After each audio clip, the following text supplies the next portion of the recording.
예, 안녕하십니까? 네. 지난 주말에는 참 날씨도 좋고 아름다운 늦가을 정취를 풍겼는데 오늘도 아침까지만 해도 좋다가 우리 강연 시작할 때쯤 괜히 마음을 가라앉히라고 그러는지 늦가을에 비가 내립니다. 네. 오늘 강연 주제는 티베트 불교에 대해서 간단히 소개시켜 드리는 두 번째 순서입니다. 지난번에는 티베트 왕조 시대와 그 다음에 그 직후에 불교가 어떻게 부흥했는지까지 간단히 말씀드리고, 이번에는 티베트 불교 후반기, 그러니까 1100년, 1000년 이후에 티베트이 어떻게 불교를 받아들이면서 그 다음에 어떻게 역사가 진행되어 왔는지를 간단히 말씀드리겠습니다. 정치적인 사건도 물론 중요하니까 간단히 말씀드리겠지만, 주로 불교와 관련된 여러 가지 학파들, 사원들 그 중심으로 하려고 그랬는데, 또 중요 사원들의 인터넷 연결이 되지 않아가지고 아쉽습니다. 네. 자,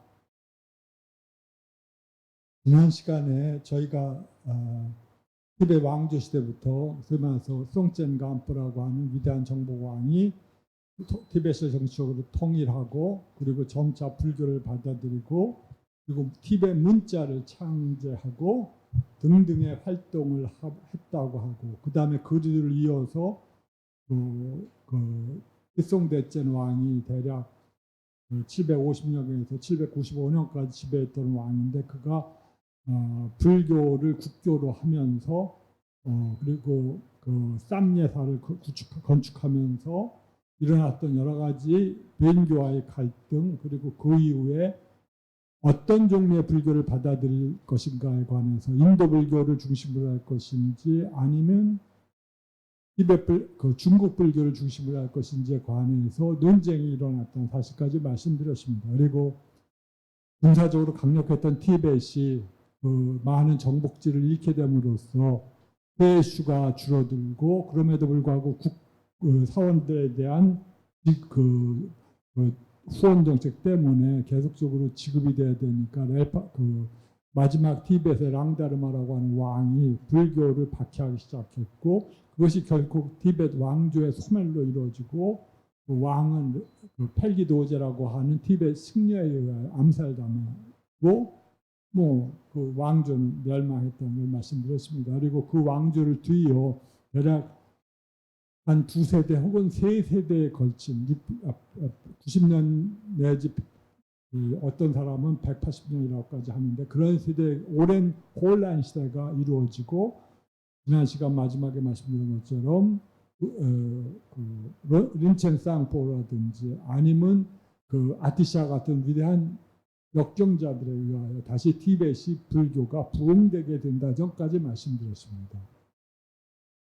자, 이 아티샤라고 하는 인물은 이 비크라마실라가 거기에 학장까지, 밀교 부분 학장까지 지냈던 위대한 밀교 학자였습니다. 그런데 이 사람이 꿈에 관세음보살이 나타나서 예언을 해줘요. 너는 불교를 일으키기 위하여 티베트로 가라.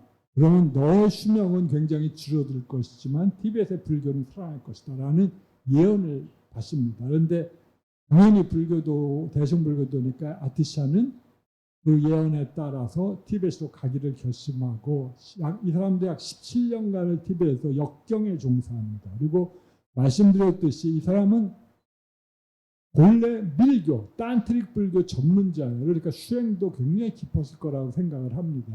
그러나 이 사람은 티베트에 갔을 때 당시 혼란스러운 티베트 불교 상황을 보면서 그곳의 사람들이 그에게 밀교 대신에 계율과 올바른 보살행을 기초를 닦는 그러한 텍스트를 번역해달라고 요청을 하고, 당연히 아티샤도 그들의 말이 옳다고 생각해서 그 방식대로 계율을 중심으로 하고, 그리고 보살행이라고 하는 그 대승불교의 기초를 닦는 사업에 종사했습니다. 그러니까 그 자신으로 보면 자신의 전공을 별로 이렇게 발전시킬 기회가 없었죠. 그래서 아티샤는 1054년에 티베트에 입적했는데 거기서 많은 제자들을 가리키게 됩니다. 그들의 제자가 존텐 등의 제자로서 이들에 의해서 까담파가 형성됩니다. 자, 그리고 이 시기에는 정치적으로는 이제 산란했던 티벳의 왕조는 소멸하고 이제부터는 이제 사원 불교가 역사의 전면에 등장하게 되는 시기가 등장합니다. 이제 왕조 대신에 사원이 모든 세속적 권력에까지 진입을 하게 됩니다. 그 시기가 시작되게 됩니다. 일종의 여러분들이 우리 세계사에서 배웠었던 그 가톨릭 교회의 정치적 문제와 관련돼 그렇게 썩지는 않았습니다. 가톨릭 교회처럼. 왜냐하면 저는 불교가 썩지 않은 이유는 이 시기에 물론 그 전 시대에는 좌도밀교 때문에 굉장히 부패했지만 그 이후의 시대는 상대적으로 공성의 가르침과 보호사랑의 가르침 등등에 의하여 그렇게 왕권이 강화되더라고 왕권 대신에 승려들의 권한, 사원들의 권한이 강화되었다고 하더라도 그렇게 부패하지는 않았던 것 같습니다.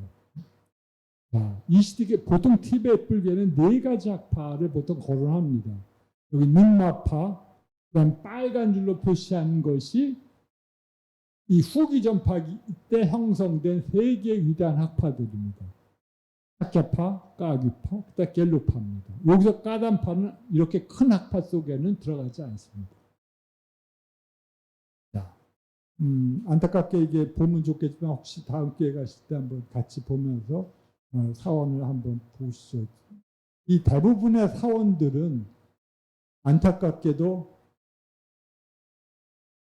문화혁명 때, 중국의 문화혁명 때 홍위병들에 의해 다 파괴가 되었습니다. 그다음 80년대 이후 재건되어서 옛날 모습은 찾지 못합니다. 샤크야파라든지 다른 사원들 다 파괴됐어요.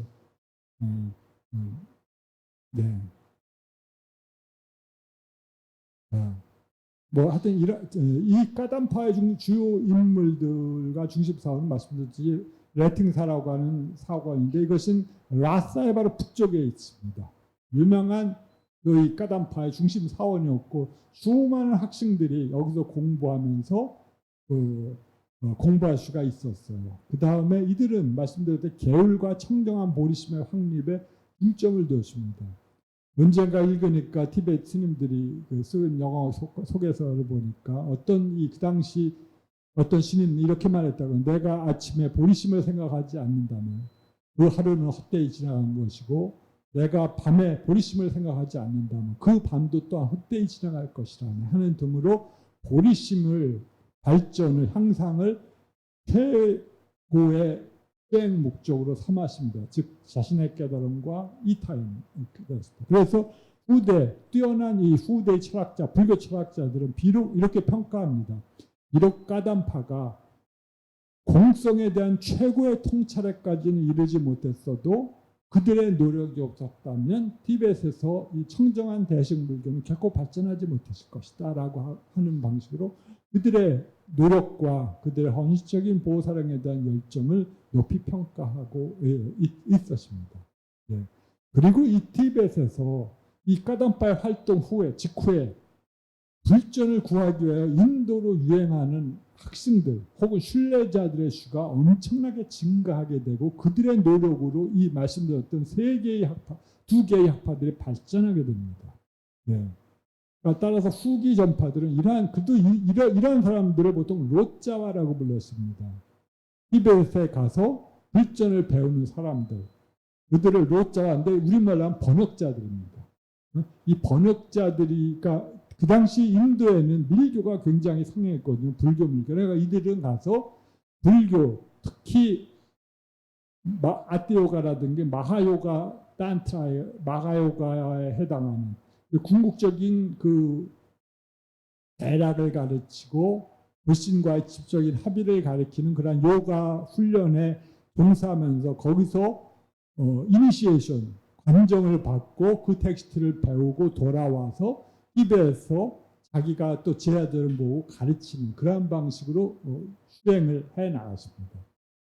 여하튼 이러한 방식으로 이 까담파라고 하는 청정한 바탕 위에서 밀교 수행 그리고 올바른 스승의 관정을 받은 이 사람들이 제대로 훈련받고 다시 티베트에 들어오면서 자신들의 학파를 개설하고 혹은 제 아들을 키우고 그러면서 조그만 암자를 지어서 뭐 그러한 불교를 전파함에 의하여 티베트 불교가 전파적으로 발전되게 됩니다. 그러니까 항상 이러한 열정이 제일 좋았던 것 같습니다. 늘 문제인 것 같아요. 이 하나의 예를 들면 그 다음번에 까귀파라고 하는 것은 그 말씀의 전승이라고 하는 의미를 갖고 있는데 이 까귀파는 티벳에서 가장 유명한 학파 중에 하나고 가장 발전된 학파 중에 하나였습니다. 까가 부처님의 말씀이고 규는 흐름입니다. 즉 말씀, 부처님의 말씀의 흐름을 갖고 수행하는 학파라고 하는 것을 까귀파라고 불렀습니다. 이 티베트의 까귀파의 첫 번째 전승자는 마르빠라고 하는 인물입니다. 마르빠는 이 나로에게서 육법을 배웁니다. 이게 나로의 육법이라고 부르는 건데 일종의 tum모라 그래서 몸을 뜨겁게 달고 그러니까 우리말로 하면 하단전을 강화시켜서 거기서 몸을 순환시키는 기법이고 또 다른 여러 가지 그다음에 환신의 기법 자기 몸을 손오공처럼 여러 가지 다양하게 나누는 그런 기법을 배우고 또 하나 유명한 게 일종의 포화라 그래서 죽은 직후에 자신의 영혼을 다른 존재에게로 전이시키는 기법들입니다. 이것이 나로빠가 이 마르빠의 스승이었는데 인도 스승이었는데 이 나로에게서 마르빠가 이 육법을 6가지 테크닉을 배워가지고 그것을 티베트에 전승하게 됩니다. 그리고 이 나로빠는 그 인도로 가서 거기서 사라하의 노래와 마하무드라 수행법을 배웁니다. 이 사라하의 노래는 옛날에 제가 고등학교 때 여러 선생님도 혹시 생각하실지 모르겠지만 10년대 석지연 스님이라고 하는 분이 있었습니다. 그분이 이 사라하의 노래라는 것도 우리말로 번역한 것도 있는데 그때 사갖고 잠깐 보는데 무슨 말인지 몰라가지고 그냥 보고만 하고 그거 했는데 이 사라가 지금 벵갈 지역의 불교 유행신들의 탄트릭 유행신들의 대자유의 노래였습니다. 그러니까 최고의 밀교를 성취한 수행자들이 이걸 가지고 자기의 정신적 상태를 말한 거죠. 그런데 마하무드라는 이 까규파의 전통적인 관법입니다. 대인이라고 불려지는 건데요. 부안 지방에서 태어났는데 아버지에게 상속을 받은 후에 자기 돈을 전부 은으로 바꿔서 인도로 공부하러 가겠습니다. 인도로 가면 돈이 필요하지 않습니까? 그리고 스승들은 공짜로 가르쳐주지 않아요. 인도 스승들은. 그러면서 근데 그 말을 처음에 저도 당연히 위대한 가르침을 어떻게 돈으로 환산하냐라고 생각해서 좀 처음엔 거부감이 들었던 거 사실인데 어떻게 생각해 보면 거꾸로 생각해 보면 그 위대한 가르침을 배우는데 세속적인 것들을 아끼면 그런 자가 무슨 위대한 가르침을 배울 자격이 있겠습니까? 그래서 스승한테 귀의할 때 그는 그의 모든 것을 신구의의 모든 것을 바친다고 구루한테 스승한테 헌신을 하거든요. 그런데 자기의 신체에 속한 것을 아까워하면서 안 주면 그건 헌신이 아니겠죠. 그런 생각을 하니까 그래서 돈을 받으시는 건 자기를 위해서 쓰지는 않습니다. 사원을 위해서 써요. 사원의 유지, 관리를 위해서 씁니다. 자기가 쓱싹 하면서 하는 그러한 식이 아닙니다. 오직 사원의 관리, 그 다음에 인도의 사원은 위대한 대학 사원이거든요. 교육의 모든 것을 그야말로 올인하는 그러한 시스템이었으니까 엄청난 돈이 비지 않겠습니까? 그 날란다만 해도 10,000명의 학생들이 있는데 그 돈을 충당하려면 사실 그런 여러 가지 비용들이 많았을 거라고 생각합니다. 물론 왕족들의 후원이 당연히 있었겠지만 말입니다. 그러면서 그래서 돈을 받고 가서 그들에게 월사금을 비용을 지불합니다. 그리고 자신도 와갖고 꽃같이 비용을 받아요. 그리고 돈이 떨어지면 인도로 티벳으로 와서 다시 가르쳐서 돈을 번 다음에 다시 인도로 가서 삽니다. 이 사람은 그러면서 17년간을 인도에 유학합니다. 그리고 돈 떨어지면 티벳에 와서 다시 배운 관정을 가지고 배우는 사람들 주어도 월사 돈 받고 다시 돌아와서 티벳에 그 벌어진 돈을 은과 금으로 바꿔 다시 돌아가서 배우고 그럽니다. 어쨌든 간에 이 사람 마르파 성질이 진짜 급박했다고 하는데 그의 유명한 제자가 밀라레빠라고 하는 인물입니다. 밀라레빠는 이름은 들어보셨는지 모르겠습니다. 밀라레빠의 노래라고 해서 10만 송으로 전해진 노래가 한국말로도 번역되어 나왔더라고요. 근데 이 밀라레빠니까 굉장히 문학적인 인물인 것 같은데 또 동시에 위대한 성취자였습니다. 그리고 이 밀라레빠는 평생 히말라야 산 속에서 지금도 히말라야에 가보면 밀라레빠가 수행했었던 동굴이라 그래가지고 우리나라 원효대사가 수행했던 곳이 뭐 수없이 많은 것처럼 네팔과 티벳의 남부지방에는 밀라레빠가 수행했던 그러한 이게 남부 티벳에 살았거든요. 그러니까 엄청나게 많습니다. 근데 거기서 이 밀라레빠는 수행을 했는데 평생 거기서 제 아들을 사원에 속한 인물이 아닙니다. 이 마르빠나 밀라레빠는 혼자 유행하면서 일종의 밀교 행자처럼 혼자 히말라야에 사면서 무명 옷으로 단벌짜리 흰 옷만을 입었다 그래서 이 사람을 제가 신자라는 걸 보여주려는 거죠. 황의를 입거나 그러지 않았습니다. 그러면서 실제로 제가자로서 불교를 수행하는 그러면서 최고의 단계에 올라간 인물이었는데 이 사람은 그래서 그의 제자들도 전부 히말라야 추위에 흰옷만을 입습니다. 실제로 그런 걸 보여주기 위하여. 이 밀라레빠 여러분들 재미없을 테니까 밀라레빠 얘기 하나만 해도 충분할 것 같습니다. 밀라레빠가 젊었을 때 이 사람의 집안은 부유한 집안이었어요. 아버지는 그런데 아버지가 죽자 일찍 죽고 어머니와 그다음 어린 남매를 남겼습니다. 밀라레빠가 오빠였고 어린 동생 여자가 있었어요. 딸이 하나. 그런데 삼촌이 쓱싹 해버렸습니다. 관리자라고 하면서 한 다음에 그다음에 정당한 상속자를 마치 하인처럼 취급하면서 그리고 자기의 형수도 역시 식모 취급하면서 지냈어요. 그러니까 이 여자가 이 밀라레빠 엄마가 분노에 가득 차갖고 나의 평생에서 오는 저놈들을 이렇게 복수하는 거다 라고 했습니다. 그래서 그는 자기가 친정으로 봤던 금은 폐물을 갖고 있었거든요. 그러니까 그걸 통해서 그 당시 상속 문제도 우리가 짐작할 수 있는데 금은 폐물을 전부 팔아가지고 밀라레빠에게 너는 가서 블랙매직을 배워라. 마술을 배워라. 마법을 배워가지고 그 다음에 마법을 써서 저놈들을 전부 파멸시키라. 그것이 나의 존재 이유고 너에게 투자하는 이유다라고 했습니다. 그러니까 밀라레빠는 10만송에서 보듯이 매우 문학적인 감수성에 뛰어난 청년이었는데 어머니의 간청에 못 이겨 가서 배웠습니다. 그러나 그의 정신적 자유가 뛰어났기 때문에 얼마 되지 않고 블랙매직을 배웠어요. 그래서 원하면 그냥 우박을 내리거나 그걸 내려가지고 우박 내리면 사실 박살나지 않습니까? 건물들은요. 그런 블랙매직을 갖고 오고 또 그 다음에 환상을 보는 기법도 배워가지고 와서 마침 이 삼촌 집에서 축제가 열리는데 그때 밀라레빠가 지은 아버지 건물들이 5층이었다고 합니다. 거기에 1층과 2층에는 그다 겨울 추위를 극복하기 위해서 거기다가 동물들을 거기다 들어가는 창고로 써 있고 맨 꼭대기하고 3층을 식당으로 쓰고 4층을 썼는데 그러니까 이렇게 아니요 거꾸로 했다.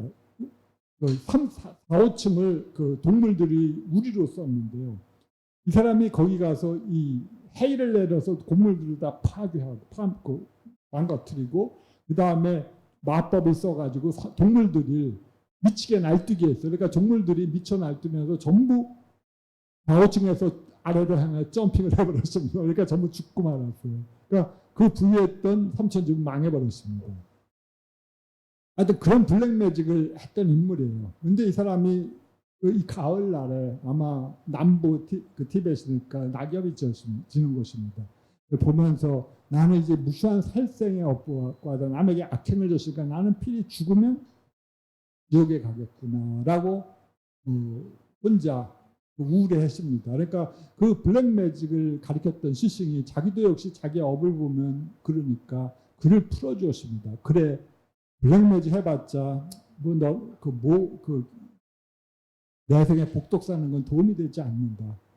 복수를 하는데 유용하겠지만 그러니까 너는 내가 너와 스승과 제자로 맺었던 연을 끊어줄 테니까 그 스승이 끊어야만 그 둘 사이에 결합관계가 끊어진다는 그런 믿음이 있었습니다. 스승과 선배를 하지 않습니까? 우리도 스승을 혼자 이제 저 새끼가 마음에 안 들어 하면서 끊으면 다른 어떤 스승한테 가서도 효력이 없다고 하는 그런 밀교적 그 기법이 있나 봅니다. 그러니까 이 스승이 풀어줘서 너는 훌륭한 스승을 가서 빨리 네 죄업을 청산하면서 깨달음을 얻어가지고 네가 만약 깨달음을 얻었다면 나를 지옥의 고통으로부터 풀어다오 라는 그 부탁을 하면서 그를 풀어줬습니다. 그러니까 그리고 이 밀라레빠가 그 당시 마르빠가 위대한 그 요가 행자라는 걸 알고 마르빠에게 찾아갔습니다. 근데 그 당시 이 밀라레빠는 땡전 한 푼 없는 가난한 뱅이 청년이었어요. 그러니까 이 마르빠가 꿈에 자기의 스승이 꿈에 나타나서 이런 말을 합니다. 내일 그 아주 더러운 옷을 입은 젊은이가 너에게 찾아올 텐데 너는 그의 더러운 때를 벗겨주고 주어라. 그는 우리의 위대한 계승자가 되고 붓다가 될 거다라는 말을 해줍니다. 그러니까 마르빠가 그 자기의 스승이니까 당연히 그 존중하면서 기다렸는데 역시 밀라레빠가 찾아왔어요. 그러니까 마르빠는 아까 말씀드린 월사금을 내야 되는데 돈을 내야 되는데 돈을 낼 게 없으니까 대신 난 노동으로서 채워주겠다라고 하는 걸 가지고 있는데 엄청나게 일을 시킵니다. 그리고 그를 막 그야말로 한계 상황까지 극한으로까지 몰아붙여요. 그래서 그럼에도 불구하고 이 밀라레빠는 스승에 대한 구루 요가를 잊지 않고 스승에 대한 헌신을 잊지 않고 그 모든 것을 따라서 행한다고 하면서 마침내 그로부터 관정을 받아요. 즉 제자로서의 인가를 받으면서 이제 관정이라고 하는 것이 어떤 그 딴트릭계 텍스트의 세계에 들어갈 수 있는 권리를 주는 겁니다. 스승이. 그걸 이제 관정을 받지 못하고 혼자 텍스트를 읽어봤자 아무런 그 텍스트를 지배하는 예를 들어서 그 구야 사마자 같은 것이랑 그 텍스트를 지배하는 신들이 그에게 절대적으로 나타나서 헌연하지 않는다고 하는 그 딴트의 강력한 가르침이 있거든요. 관정을 받아야만 비로소 입문할 자격을 받아요. 우리들이 알고 있는 일반적인 대승은 그렇지 않거든요. 그런데 하여튼 딴트릭은 그런데 그런 관정을 받고 이제 혼자 티벳의 동굴 속에 들어가서 평생을 수행합니다. 그는 결코 도시로 나오지 않았어요. 도회로, 마을로. 그리고 산 속에서 밀림 속에서 밀림이 아니라 산속 동굴 속에서 혼자 생활하면서 마침내 저희의 붓다라고 하는 깨달음을 얻습니다. 그래서 그 밀라레빠가 그의 가르침을 간포빠에게 전해줍니다. 연대를 보면 알 수 있지만 거의 이 까담파가 형성된 이제 그때 태어났던 인물들입니다. 밀라레빠, 그다음에 간포파. 예? 그리고 간포파는 그 전통적 이 밀라레빠는 제2의 붓다라고 티베트에서는 이끌어지는 인물로서 위대한 수행자였던 것 같아요. 뭐 여러 가지 전심도 나오지만 그건 뭐 하지 않겠습니다. 하여튼 밀라레빠는 하여튼 그런 방식으로 자신의 업장을 씻고 마침내 위대한 붓다가 되었고 또 그의 제자 중에 간포파가 있습니다. 이 간포파는 십지보살이라고 전통적으로 불려지는 인물입니다. 십지의 단계에 도달되는 것. 신보다는 못하지만 그러나 십지가 어디 있습니까? 이 사람은 전직 승려였습니다. 까담파의 승려였어요. 이 간포파에 대해서도 얘기가 나오는데 간포파가 젊었을 때 어떤 부인과 결혼을 했습니다. 그런데 부인이 일찍 죽었어요. 그런데 부인이 이 남편에 대한 독점력이 강했나 봅니다. 그래서 죽어가는 마당에서 나에게 약속을 해달라. 다시는 결혼하지 않겠다고. 그러니까 간포파가 죽어가는 부인의 약속을 들어줍니다. 그러면서 그래서 어떡하겠어요. 이제 승려가 될 수밖에 없지 않겠어요. 그래서 까단파 승려가 됩니다. 까단파는 청정한 계율을 지키는 집단들이었으니까 이제 그 청정한 범행을 지키고 결혼을 하지 않죠, 더 이상. 그래서 이 간포파가 위대한 시신이 있다고 히말라야 동굴 속에 그래서 그를 찾아서 마침내 배우고 마침내 그 십지보살의 단계로 들어가는데 이 사람이 위대한 것이 자신의 경력, 승려로서의 경력을 활용해서 이제 까지파를 단지 1대1 전승이 아니라 일종의 사원으로 만듭니다. 사원 전통으로 만들어요. 그래서 이 사람에 의하여 까기파가 형성됩니다. 까기파는 밀교 수행자들이가 당연히 결혼할 수는 있었어요. 그렇지만 결혼하지 않을 수도 있었습니다. 하여튼 이래 가지고 이 간포파에 의하여 이 까기파가 공식적으로 형성이 되게 됩니다. 그러니까 간포파의 시승이 밀라레파고 그의 조사가 마르파인 거죠. 셈이죠. 그러니까 마르파의 시승은 나로였으니까 인도의 위대한 마하무드라 전통이 이어지는 겁니다. 간포파가 밀라레파를 찾아가서 수행을 했을 때 하나 일화가 있습니다. 밀라레파를 찾아갔을 때 그는 아마 상당히 높은 단계에 이미 성취를 했던 인물이었던 것 같아요. 밀라레파에 찾아가서 너의 단계에 대해서 한번 얘기해봐라라고 했을 때 이 사람이 자부심에 넘쳐갖고 나는 3일 동안 상심열정에 들어갈 수가 있다라고 하는 말을 했습니다. 상심열정은 전통적인 인도의 수행법으로서 세간에서 최고의 단계의 명상법입니다. 거기서 모든 자아의식의 소멸할 뿐만이 아니라 일종의 모든 어떤 그 의식이 없는 무상정의 최고의 상태까지도 올라가는데 그런 상태에 나는 이미 도달돼 있다라고 말을 했어요. 상심열정이 일종의 유사열반 체험이라 열반과 초기에는 오해되실 정도로 동일한 상태였거든요. 그러니까 밀라레파가 웃으면서 이런 말을 했습니다. 내가 설사 상심열정의 한겁의 상태에 들어가 있다고 하더라도 그것은 깨달음과 우리가 말하는 깨달음과 전혀 관계가 없는 거다라고 했습니다. 거기서는 우리가 도가에서 말한 것처럼 몸은 죽은 죄와 같고 마음은 같다고 하는 그러한 상태 속에서 어떤 외부의 감각, 외부의 대상에 대해서 감각이 흐트러지지 않는 그러한 상태인데 그러한 상태와 우리가 마하무드라에서 깨달은 깨달음의 상태는 전혀 상관이 없다. 라는 방식으로 해석을 해준 것 같습니다. 그래서 우리가 생각하는 대승 혹은 마하무드라의 최고의 관법은 정말 살아 숨쉬는 거죠. 선사들이 말하는 것처럼. 그러면서 그러한 관법을 보여주었습니다. 간포파는 그걸 성취하면서 마침내 그의 문화에서 위대한 제자들이 다 모였어요. 그걸 보면 각각 인물들의 역할이 있었던 것 같아요. 마르파는 창시했고 밀라레파는 수성을 했고 간포파는 대성을 시켰고 그 다음에 이 간포파 안에서 4개의 위대한 학파와 8개의 소학파들이 나눠질 때도 까기파는 전성시대를 맞았습니다. 그래서 여기서 까르마파라든지 디공파, 젤파, 팡모드파 나중에 사원 권력 시대를 말씀드렸지만 점차적으로 티벳의 정치 무대에 등장하기는 학파이기도 합니다. 정치 권력과 정신 권력 혹은 사원 권력이 점차적으로 동일시대가는 추세에 있었기 때문에 아마 그랬을 겁니다. 그래서 이 까르마파는 거의 전쟁을 하면서 지냈어요. 누구냐? 다른 부파들과. 약간 우스운 소리겠지만 말입니다. 네. 지금 까르마파는 17대죠. 17대 까르마파가 있는데 3대와 8대 까르마파는 굉장히 뛰어난 학자이기도 했습니다. 당연히 이 사람, 그리고 이 까르마파는 이 두심겜파라고 하는 인물에 의해서 상시되는데요. 티베트인들에서 빠라고 붙이는 것은 소속을 말합니다. 우리가 파주댁 할 때 댁에 해당되는 그런 것 같아요. 그러니까 어디 출신임을 나타내는 것 같습니다.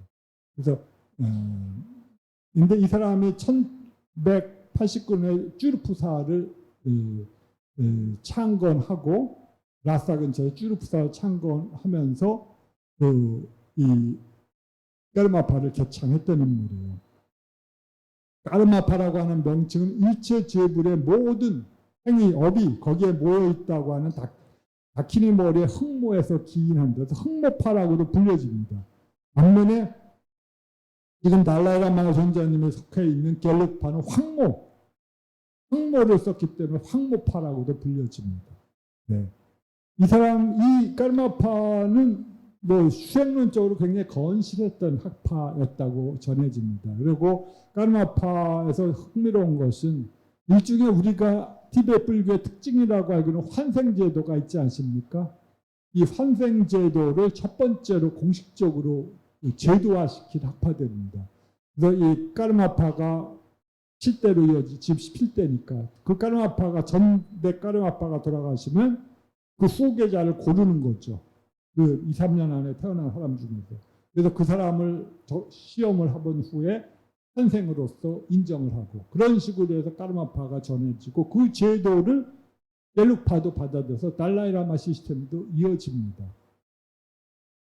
뭐 여러분 많은 어느 때인가 이 환생제도에 대해서 제가 말씀드린 것 같은데 홍찬호 선생한테 문제 했더니 그 굉장히 부정적이더라고요. 이 사람은 타고났을 때부터 굉장히 반골 기질이 습해가지고 그런 엘리트 의식이라고 하는데 사실 불교야말로 엘리트를 위한 가르침이죠. 사실은 누가 지금 계속 그런 생각이 듭니다. 누가 과연 일세간적인 목표에 관심을 하나도 가진 사람이 어디 있겠습니까? 그런데 그건 진짜 정신적 엘리트들이 그런 거겠죠. 사실은. 아주 아니면 극도의 고통을 받으면서 이 삶의 무가치를 철저히 인식했던 사람들만이 선택할 수 있는 길일 것 같습니다. 붓다도 그랬고 다른 위대한 스승들도 다 그랬으니까. 그런데 단지 이 환생제도는 그럼에도 불구하고 일종의 그런 종교적 엘리트들이 보다 더 나은 조건 하에서 이 타행을 실현할 수 있는 어떤 토대를 만들려고 하는 노력의 일환이라고 저는 생각을 합니다.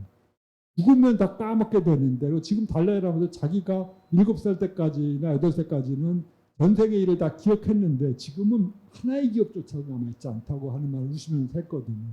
그때는 남아있었다고 하더라고요.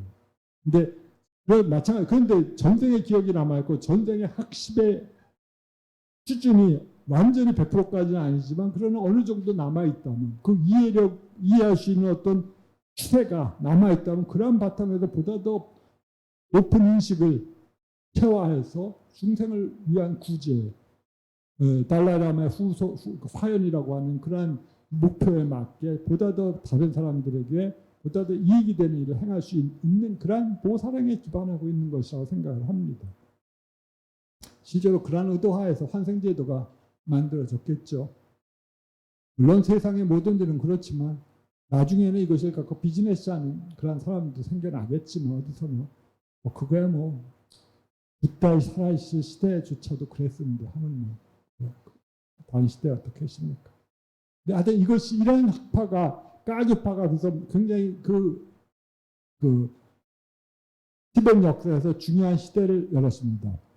잠깐 여기서 말씀드릴 것, 일단 티벳사를, 일단 후대 티벳사를 보면 일단 크게 3가지 정도 시기로만 이해하시면 됩니다. 하나가 1000년경부터 시작해서 몽고의 침입 전까지, 한 200년대, 몽고가 우리나라에 언제 침입했냐면, 우리나라에 몽고군이 침입한 게 언제죠? 네, 그 당시입니다. 그래서 대장경이 1534년에 조판이 되기 시작하니까, 비슷한 시기에 몽고가 티벳에 침입했어요.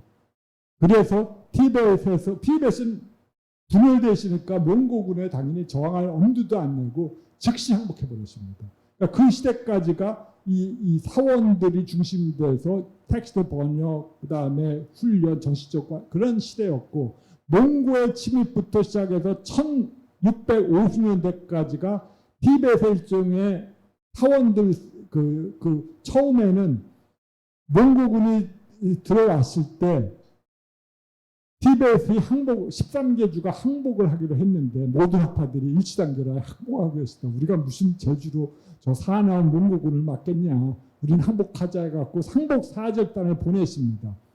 그때 그 항복 사절단의 대표로 갔던 인물이 가장 위대한 학자를 대표로 보냈어요. 샤크야 판디타라고 하는 위대한 학자였는데 그 샤크야 판디타가 그때 몽고군 딩기스칸의 아들의 아들이 보냈고 손자를 보냈는데 손자한테 가서 항복을 했는데 오단이라고 하는 인물이었는데 이 사람이 병에 걸렸었어요 그때. 그래서 고통을 받고 있었는데 그걸 본 샤크야 판디타 그의 병을 고쳐주었습니다. 그러니까 이 몽고 그 딩기스칸 혼자가 깜빡 그거 해갖고 샤크야파에게 그 티벳 전체의 지배권을 허용했습니다. 그래서 그 다음에 한 80년간 샤크야파가 티벳의 유일한 정치적 통치권으로서 인정을 받았습니다. 물론 뭐 다른 학파들도 끝까지 저항을 했지만 일단 80년간의 우월권이 샤크야파의 우월권이 주어진 거죠. 거기에 그것이 바로 다음에 이어지는 샤크야파입니다. 이 샤크야라고 하는 것을 티벳 지도를 보면 아시겠는데 그래서 아까운데 이 죽은 티벳은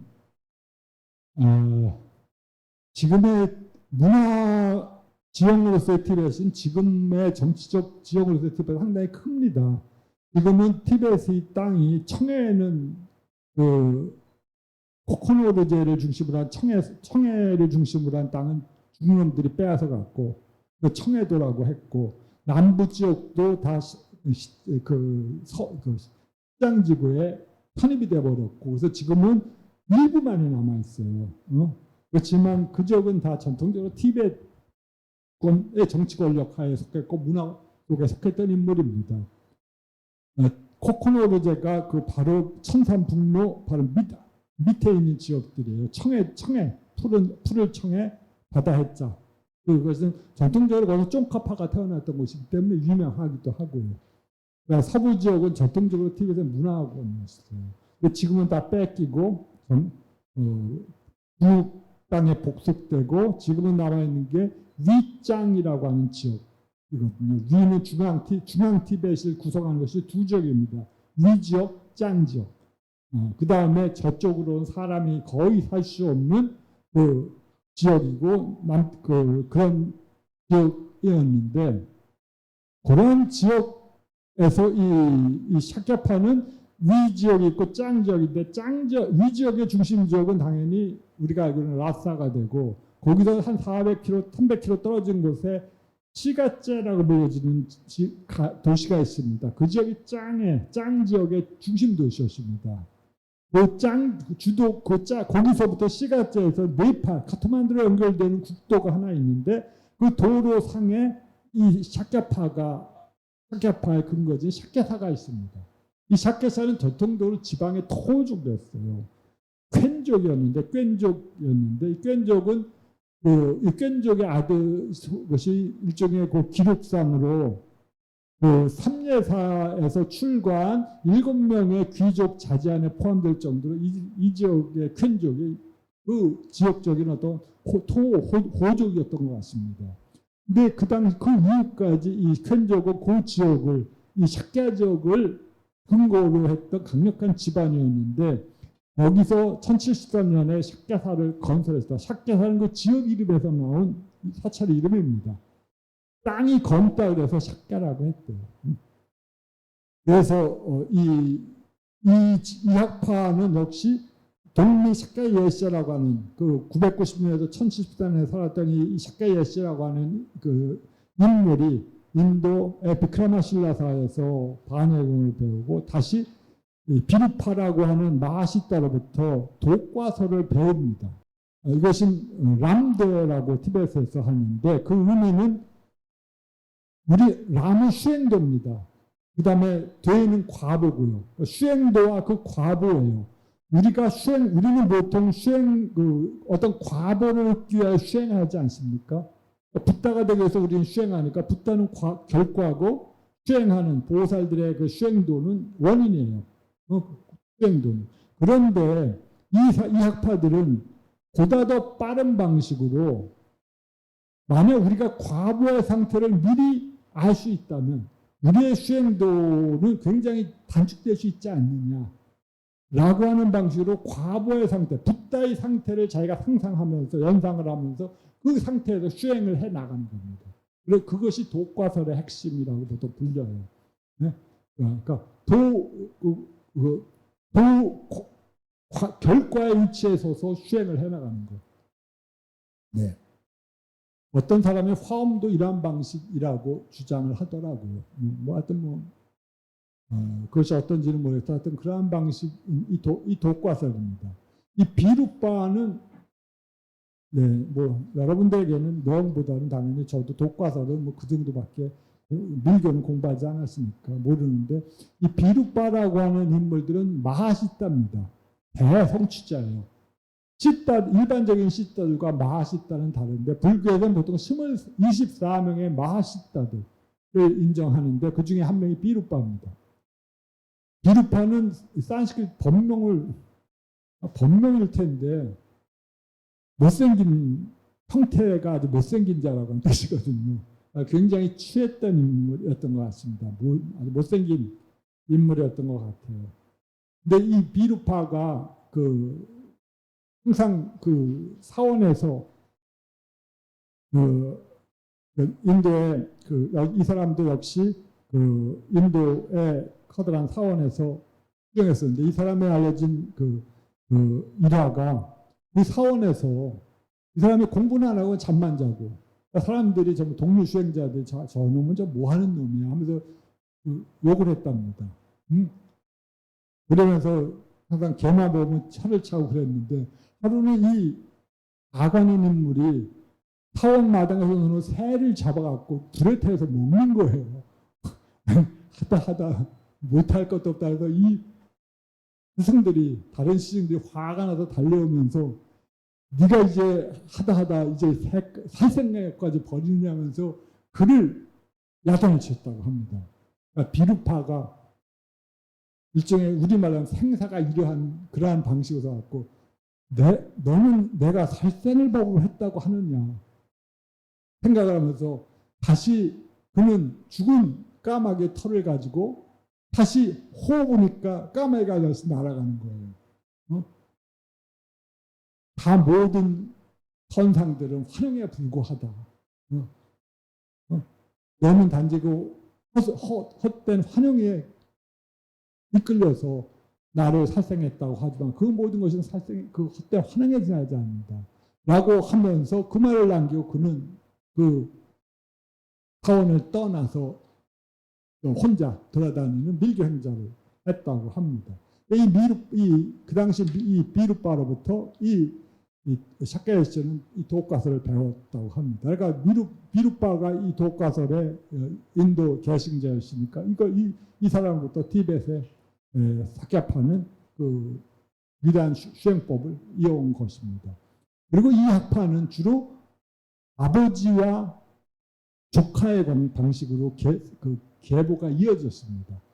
그러니까 티벳에서 일반적으로 아빠와 삼촌 관계, 삼촌이 조카에게 주고 조카가 다시 그 삼촌 또다시 조카에게 주는 방식으로 아들에게 계승하지 않고 조카로 이어지는 계승도 있는데 이 학파는 주로 가문전승이고 특히 가문전승 중에서도 조카로 법을 계승하는 그런 것들이 매우 많이 보입니다. 그렇지만 이들은 이와 같이 도과설의 밀교 수행법, 최고의 밀교 요가 탄트라의